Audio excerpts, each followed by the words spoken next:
Isso é o que restou do rio Guandu, um rio que corta o município da cidade capixaba chamada Baixo Guandu.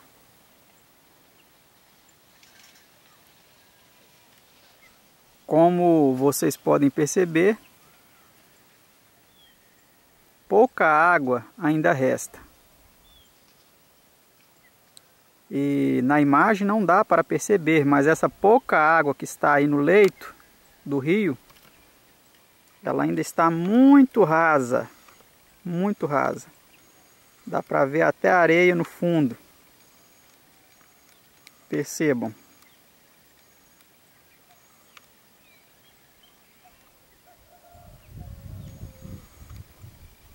É muito triste percebermos uma situação dessa.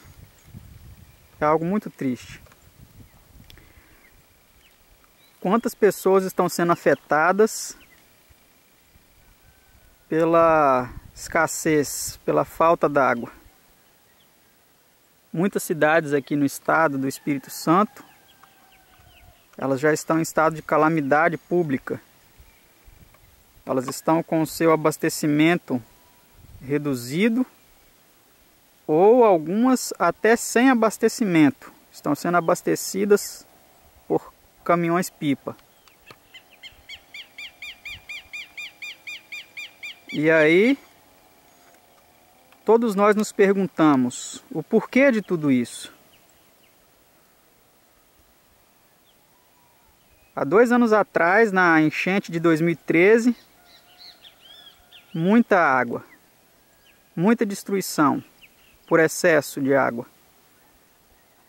2 anos depois, em 2015, final de 2015, a seca.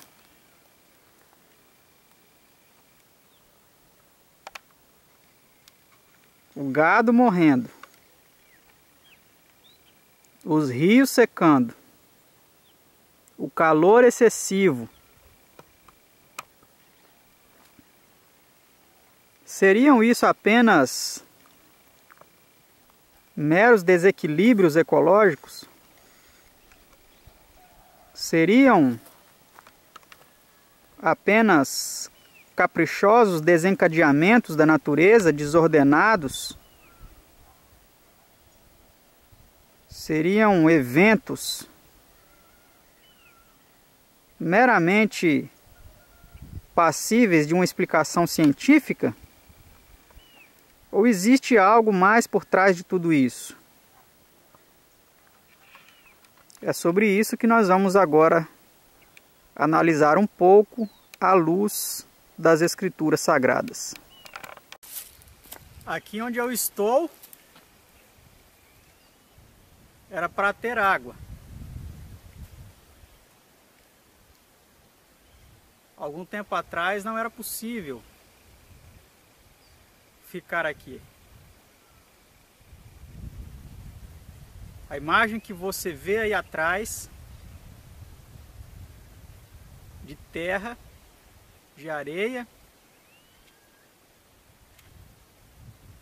é o resultado da seca que estamos enfrentando aqui no estado do Espírito Santo no ano de 2015. Esse vídeo está sendo gravado em outubro, no mês de outubro de 2015. E a seca está assolando não somente aqui o nosso estado, mas grande parte do país. São Paulo sofre há muito tempo já com a diminuição das represas. Tantas e tantas cidades sendo afetadas pela falta d'água. E nós vamos agora ler alguns textos aqui na Palavra de Deus que vem nos mostrar o porquê de tudo isso. No livro de Isaías, capítulo 24, versículo 4 a 7, diz o seguinte: a terra pranteia e se murcha, o mundo enfraquece e se murcha, enlanguecem os mais altos do povo da terra.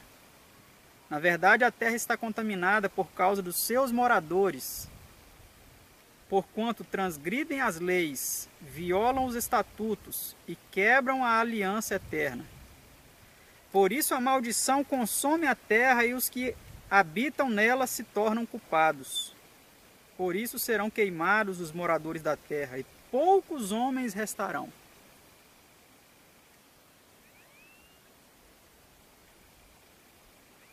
Planteia o vinho, enlanguece a vide, e gemem todos os que estavam de coração alegre. Essa é a situação que vivemos. A alegria de muitas pessoas acabou. Muitas pessoas estão sofrendo. Não bastasse isso, o país vive uma crise política. Não somente uma crise política, mas uma crise financeira, que afeta não somente o país, mas o mundo.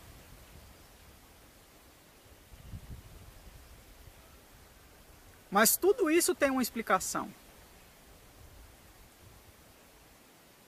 O homem tem sido culpado, você e eu. Nós, os moradores deste planeta, temos sido culpados por desobedecer a Deus, por quebrar os seus mandamentos. Na realidade, existem alguns que são mais responsáveis do que outros.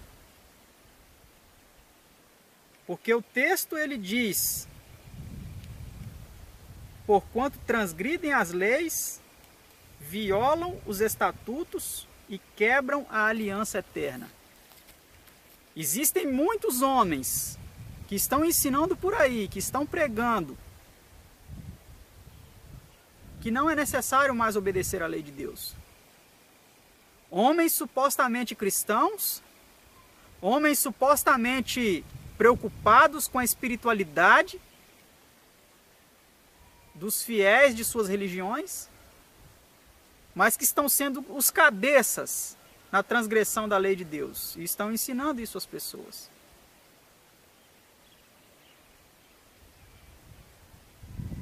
E nós precisamos fazer uma séria reflexão, porque o tempo em que nós vivemos estão sendo tempos difíceis. E muitas vezes a nossa tendência é transferir a responsabilidade para outras pessoas, mas precisamos olhar para nós e pensar: o que eu tenho feito? Tenho eu obedecido os mandamentos de Deus? Você sabe quais são os mandamentos de Deus? Eles estão no livro de Êxodo, capítulo 20. Tenha a curiosidade, se você não conhece, pegue uma Bíblia e leia Êxodo capítulo 20. Para você ver quais são os mandamentos da lei de Deus. E muitos desses mandamentos têm sido quebrados. E muitos religiosos têm ensinado que não tem problema algum quebrar algum desses mandamentos. Muitas vezes eles aceitam algum ou outro, mas outros eles ignoram. E quando Deus fez uma aliança com a nação de Israel, Ele foi muito claro com ela. Ele disse: se vocês obedecerem às minhas leis, se vocês me honrarem, se vocês não adorarem outros deuses, se vocês cumprirem a aliança que eu faço com vocês, eu mandarei chuva, vocês terão a sua provisão de alimentos, os seus inimigos não os derrotarão, vocês serão a cabeça e não a cauda. Mas a nação de Israel, várias vezes, ela desonrou o pacto que ela mesma fez e prometeu que cumpriria com Deus. Se você quiser ler depois a respeito disso, que a prosperidade da nação de Israel inclusive a promessa de chuvas, de abundância, de prosperidade, estava condicionada à obediência.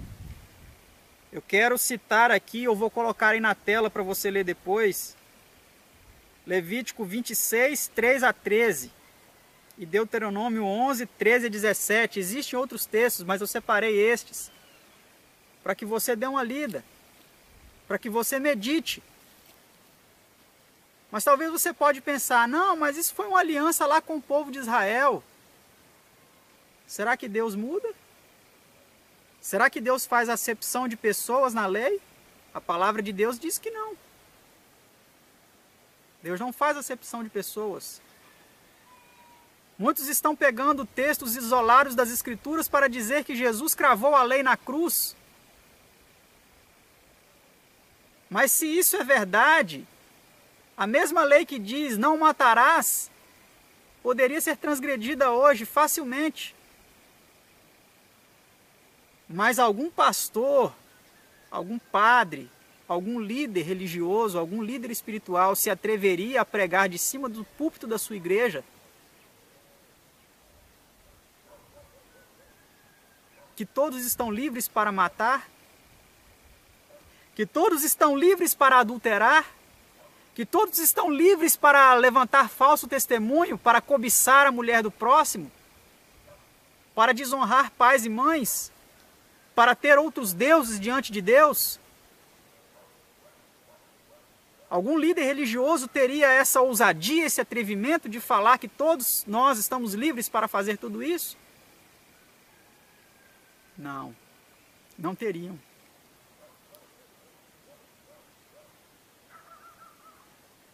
Mas muitos têm transgredido a lei de Deus. Muitos têm quebrado um mandamento que seja, e têm se tornado culpado de todos. Porque lá em Tiago 2,10 diz que se nós guardarmos toda a lei, mas tropeçarmos em um só ponto, somos culpados de todos. E eu quero ler com você mais um texto aqui, no livro agora de Jeremias. Jeremias capítulo 50, versículo 38. Que diz assim: a espada virá sobre as suas águas, e estas secarão, porque a terra é de imagens de escultura, e os seus moradores enlouquecem por essas coisas horríveis. Olha, meu querido, minha querida, que agora acompanha esse vídeo, que foi preparado para advertir você, para te alertar da importância que existe em ser fiel a Deus e obedecer aos seus mandamentos. Deus aqui prometeu que Ele não derramaria chuva sobre a cidade de Babilônia. O contexto aqui é uma profecia que diz respeito à Babilônia, a antiga Babilônia. A espada virá sobre as suas águas e estas secarão, porque a terra é de imagens de escultura. Por que Deus puniria aquela cidade e secaria suas águas? Porque ela era uma terra de imagens de escultura. E os seus moradores enlouquecem por estas coisas horríveis. E um dos mandamentos da lei de Deus, amado, amada, o segundo mandamento da lei de Deus é: não farás para ti imagem de escultura, nem semelhança alguma do que há em cima no céu, nem embaixo da terra, nem nas águas debaixo da terra. Não as adorarás, nem lhes darás culto. Porque eu, o Senhor teu Deus, Ele diz: sou Deus zeloso, que visita a maldade dos pais nos filhos até a terceira e quarta geração daqueles que me aborrecem, mas faço misericórdia até 1000 gerações daqueles que me amam e guardam os meus mandamentos. Então o mandamento, ele proíbe não somente adorar, não somente se ajoelhar, não somente honrar, não somente venerar imagens, mas ele proíbe também fazer. E existe um povo que se chama pelo nome de Deus, que se diz povo de Deus, que se diz detentor dos mandamentos de Deus e do testemunho de Jesus, que está aderindo a esta loucura de fazer imagens de escultura. E eles dão desculpas, mas não tem ninguém adorando essas imagens. Mas aí eu pergunto, quem ordenou que vocês fizessem imagens para homenagear alguém, para honrar alguém? Talvez muitos não saibam do que eu estou falando, mas eu vou colocar a imagem aí na tela para que você veja.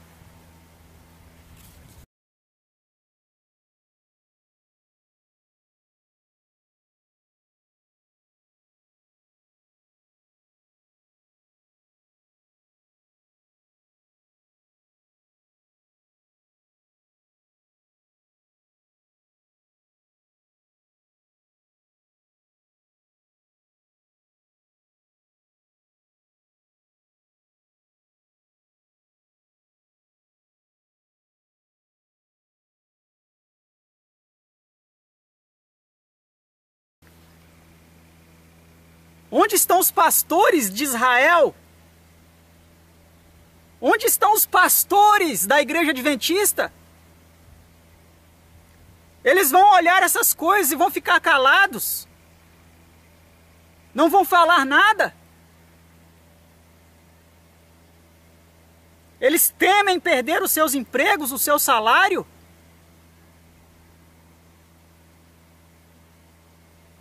Eles estão com seu silêncio apoiando essa abominação.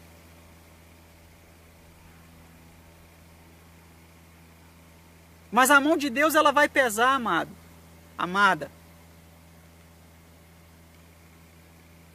Talvez para você é duro ouvir isso porque você está acostumado a ouvir mensagens macias, sermões macios, que apenas têm o intento, o objetivo de causar emocionalismo em você, sentimentalismo em você, fazer você chorar, sentir uma emoção, mas nada mudar na sua vida. Mas essa é a mensagem que Deus quer que você ouça. Pastores, vocês vão aceitar essas abominações, a mão de Deus vai pesar contra vocês. Talvez vocês não percebam nenhuma punição no momento, porque Deus é longânimo. Mas Ele está vendo tudo isso e Ele não está satisfeito.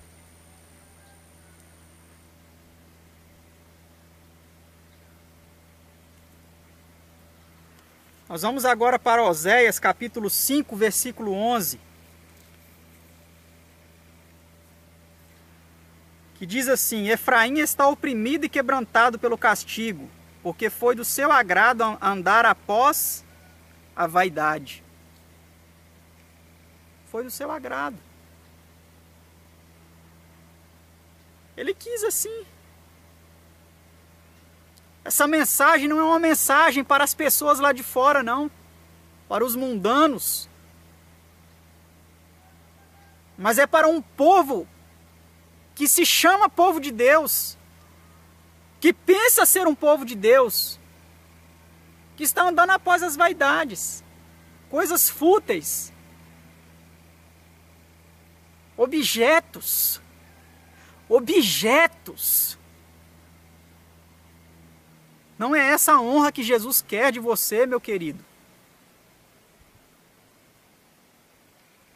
Jesus não quer que você o honra fazendo uma imagem em homenagem a Ele. Ele quer que você o honre com as suas atitudes, com a sua vida, com o seu proceder.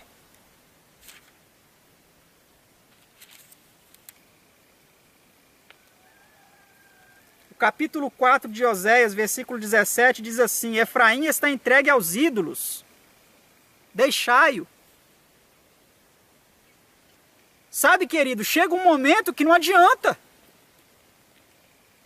Deus está fazendo tudo para chamar a atenção, a natureza está gemendo. A crise mundial está batendo a porta de muitos lares, tirando o emprego de muitas pessoas. A vergonha nacional de uma política degradada, de homens que não buscam a Deus. Políticos, busquem a Deus. Coloquem a Deus em suas vidas. Não coloque o dinheiro como centro da sua vida, porque esse Deus é fútil. Ele não pode proteger. Ele não pode dar segurança. Quantos e quantos estão afundados na idolatria, mas muitas vezes não tem nenhuma imagem dentro de casa. Mas o dinheiro é o seu Deus. Ele coloca a sua esperança nas riquezas.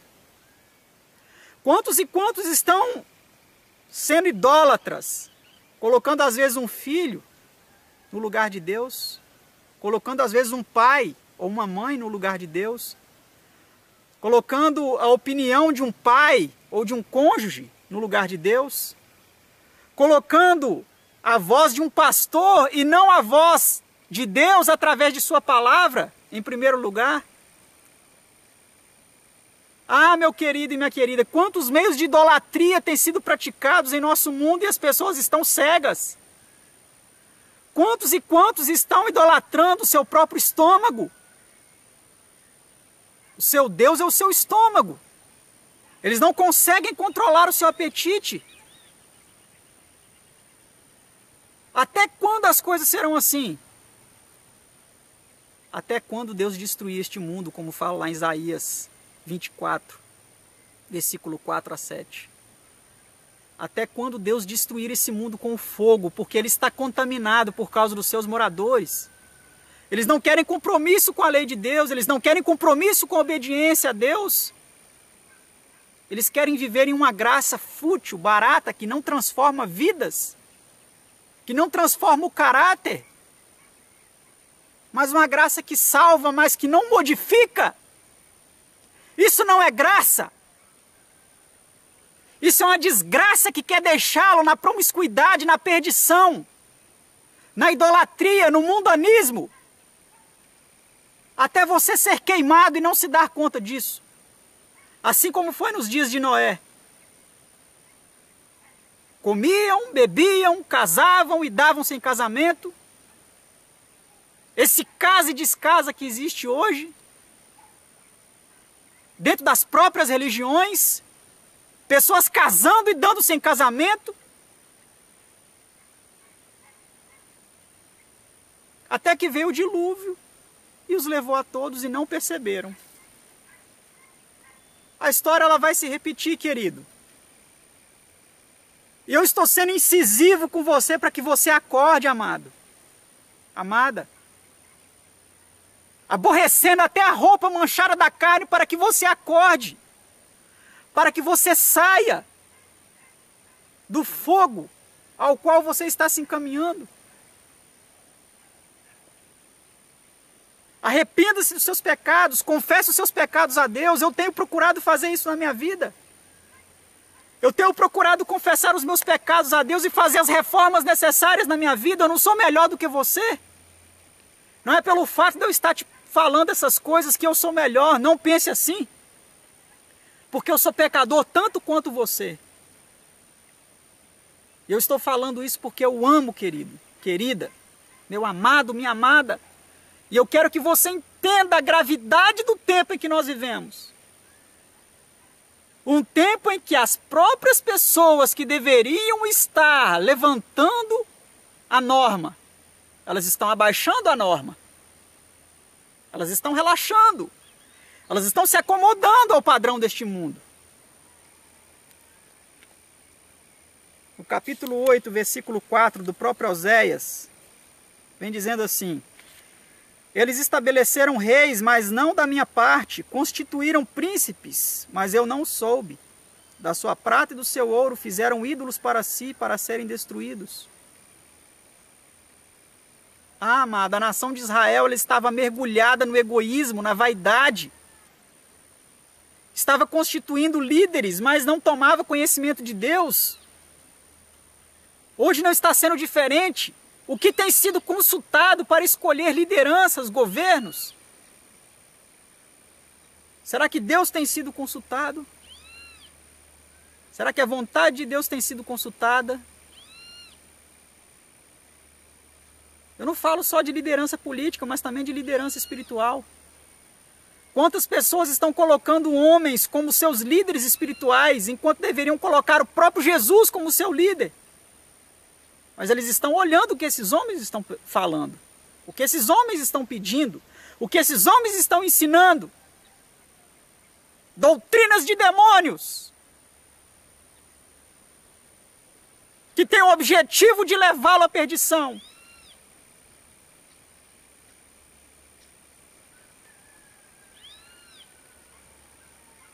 Forjando ídolos com seu ouro, com a sua prata, para si próprios, para serem destruídos. Ah, amado, não queira ser destruído. Não queira. A salvação foi oferecida a você, mas você precisa aceitar a salvação. Isso não é apenas uma teoria, isso é uma vida prática, é uma entrega completa. Porque não tem como ser amigo de Deus e amigo do mundo. Ou você é amigo de Deus ou você é amigo do mundo. Não tem como você ser amigo dos dois.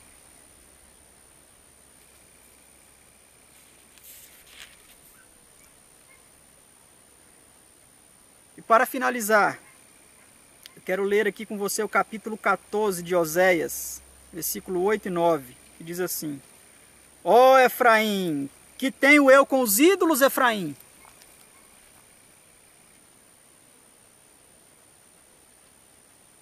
Ó povo que se julga guardador dos mandamentos de Deus, o que tenho eu com os ídolos? O Senhor lhe diz: eu te ouvirei e cuidarei de ti. Sou como o cipreste verde, de mim procede o teu fruto.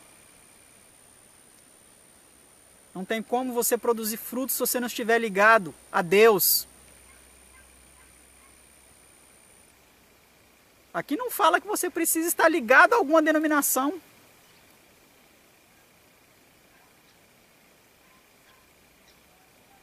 Você precisa estar ligado na videira. Porque muitos vão se perder sendo ótimos religiosos, cumprindo a cartilha da sua religião, mas se esquecendo de obedecer a palavra de Deus. Muitos vão dizer: Senhor, Senhor, não fizemos tantas coisas em teu nome, não expulsamos, não curamos enfermidades, não expulsamos demônios, não fizemos muitos milagres. Então o Senhor lhes dirá: não vos conheço, apartai-vos de mim, vós que praticais a iniquidade. Mateus 7, 21 diz isso.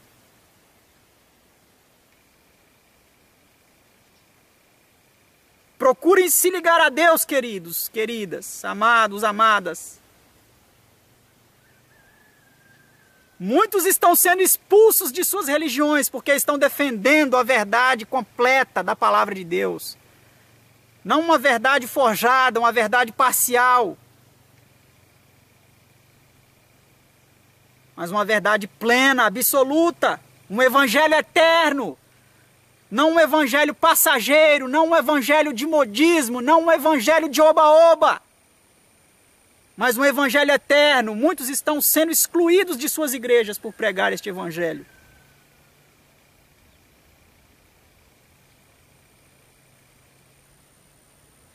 Quem é sábio que entenda essas coisas?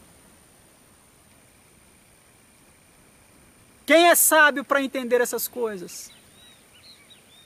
Quem é prudente que a saiba? Porque os caminhos do Senhor são retos, e os justos andarão nele, mas os transgressores neles cairão.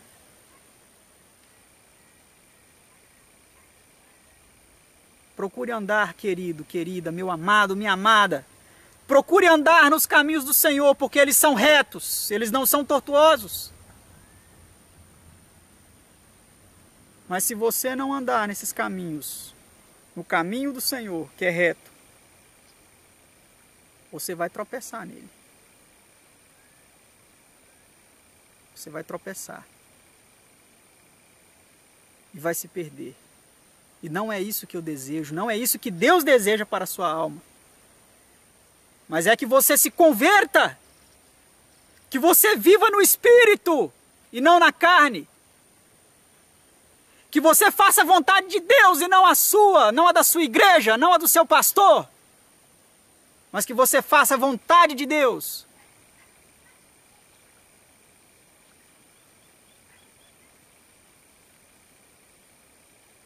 Sabe por que aí atrás está seco? Por sua causa e por minha causa. Por causa dos moradores da terra. E tudo isso vai acabar. Talvez você está procurando melhorias terrenas. Talvez você está procurando prosperidade terrena. Mas essa terra vai ser consumida com fogo. E os seus moradores juntamente com ela. E poucos homens restarão. Não quer você estar entre esses poucos homens? Obedeça a Deus. Obedeça aos mandamentos de Deus. Estude os mandamentos de Deus. Em Êxodo capítulo 20 e Deuteronômio capítulo 5. Estude os mandamentos de Deus. Peça a Deus força para você ser obediente.